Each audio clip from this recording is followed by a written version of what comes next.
Hello, this is your AEW Dynamite review from the 5th of June 2024. Yes, there's not been a podcast for a while, has there? Me and Tebs reviewed WWE Backlash France, which seems absolutely ages ago. Ages ago. But yeah, I've been watching wrestling. I just feel like everything's just been adequate. Do you know what I mean? It's been okay. It's been decent, but not enough inspirations to talk about. And then last week, we got Will Ospreay being made the number one contender. There's obviously excitement going into Forbidden Door. Well, for AEW fans, there is at least. There's Wembley on the horizon. And yeah, so, do you know what? I just got the inspiration to plug the microphone back in and let's talk about Dynamite. Dynamite over recent weeks, I feel like, so we had that really strong March period where like Okada was coming in, Ospreay, around the time Sting retired, and I was feeling really good about AEW. And then I went to WrestleMania, and I don't know what happened in that time, but I felt like the wheels fell off. They had a few weeks of Dynamite where it was just like, oh, they did the whole CM Punk thing. And yeah, my interest in Dynamite went down. We had the Great Dynasty pay-per-view. But then the build for Double or Nothing was just, it was shit, weren't it, really? Let's just call it what it is. Let's call a spade a spade. It was shit.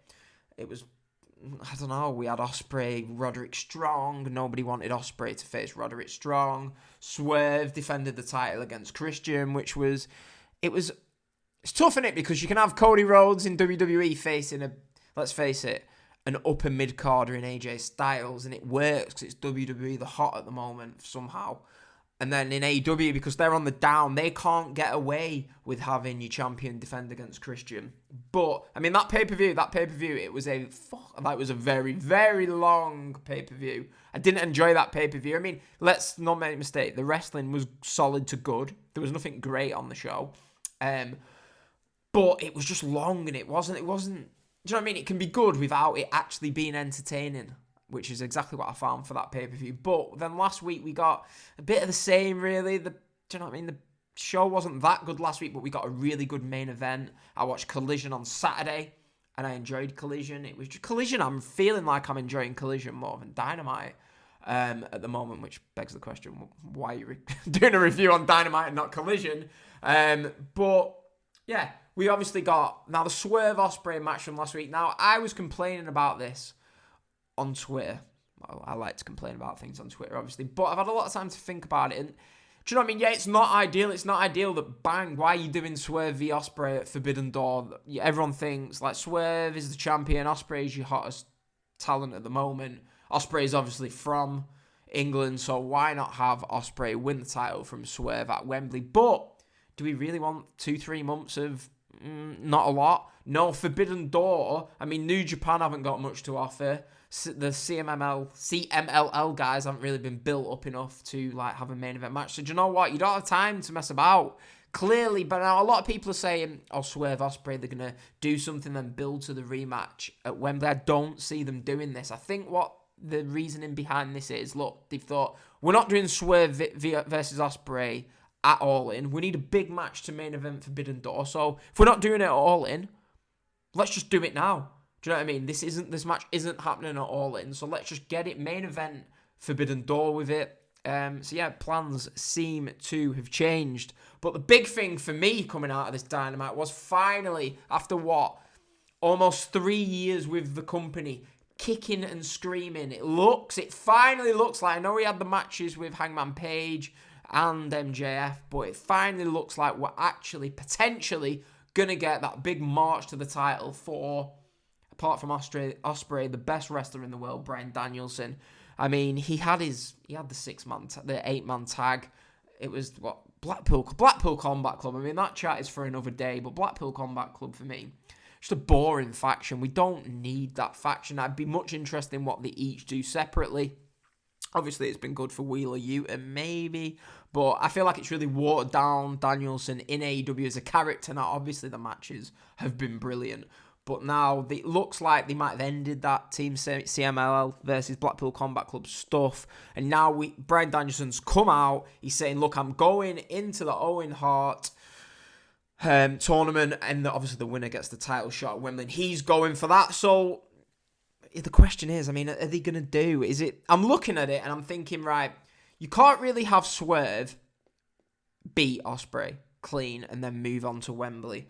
Swerve is having a lot of like interaction around the elite and stuff, so I'm thinking what they're going to do. They might have Ospreay win the title at Forbidden Door, which I do think is a wasted opportunity because you should have had him win the title at All In, but they need something for Forbidden Door, so maybe they're having Ospreay win the title at Forbidden Door, yeah?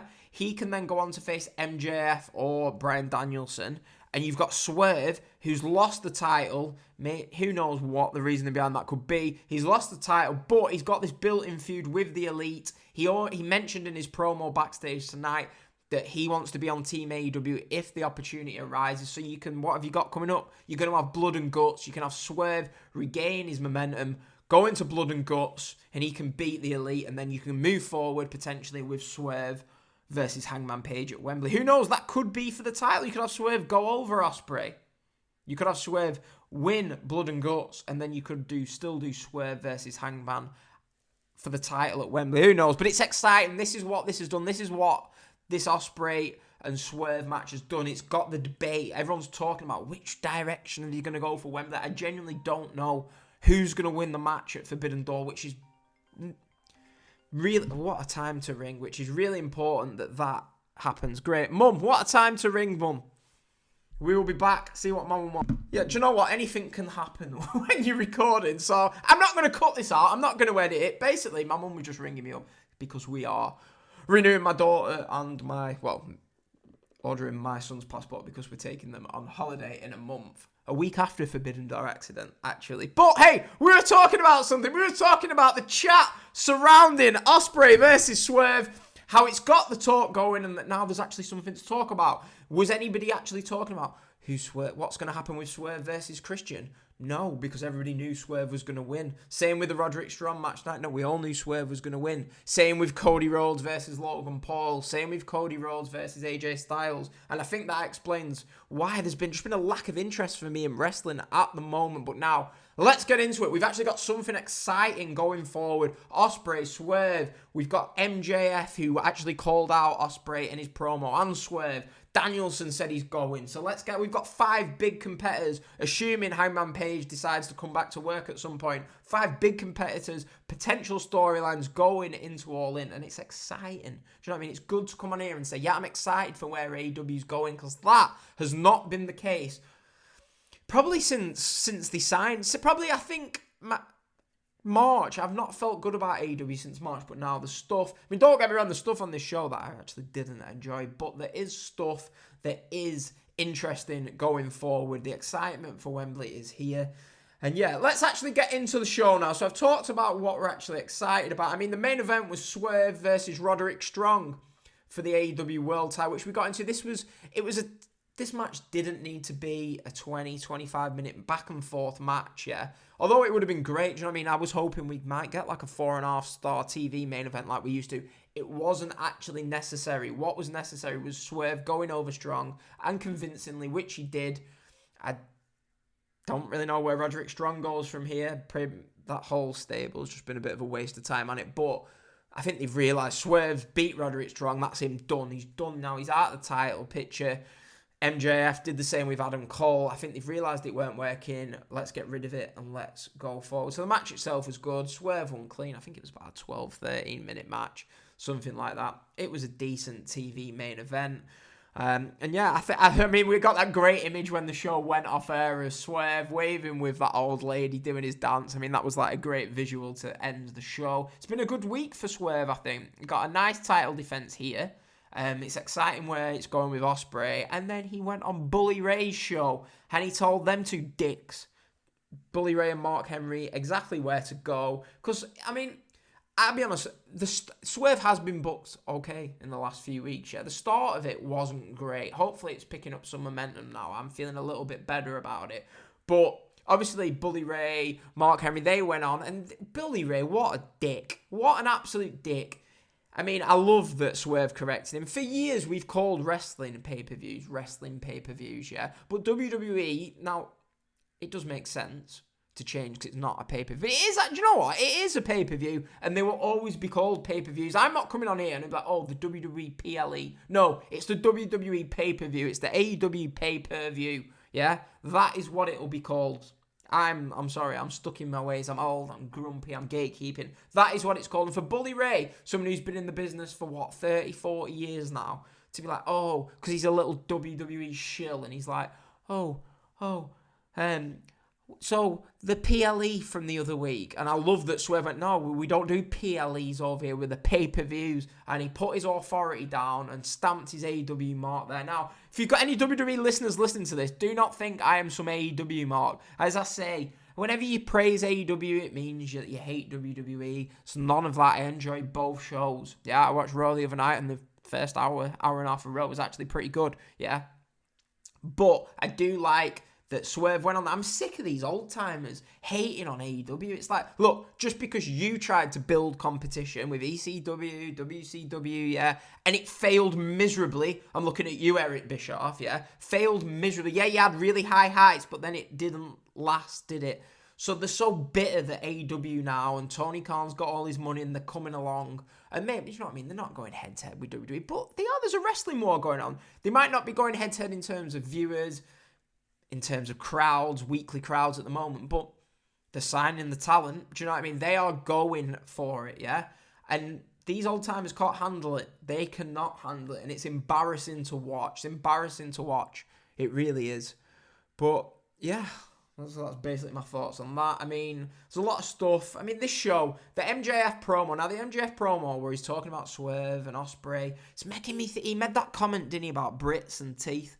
Nothing wrong with my teeth. But, and I just thought, maybe, do you go with babyface Ospreay, defending it against MJF? MJF can win the title off Ospreay at All In, go heel. Do you know what I mean? Because he would be a heel if he was in that match with Ospreay, and then you can bring the match back if they hopefully go to Wembley next year. There's plenty of options that can do, which over the upcoming weeks and months, there's going to be twists and turns, and we're going to find out about that. But for now, MJF is going to be having a quick month feud with Rush. Presumably, that'll be the match for Forbidden Door. Yeah.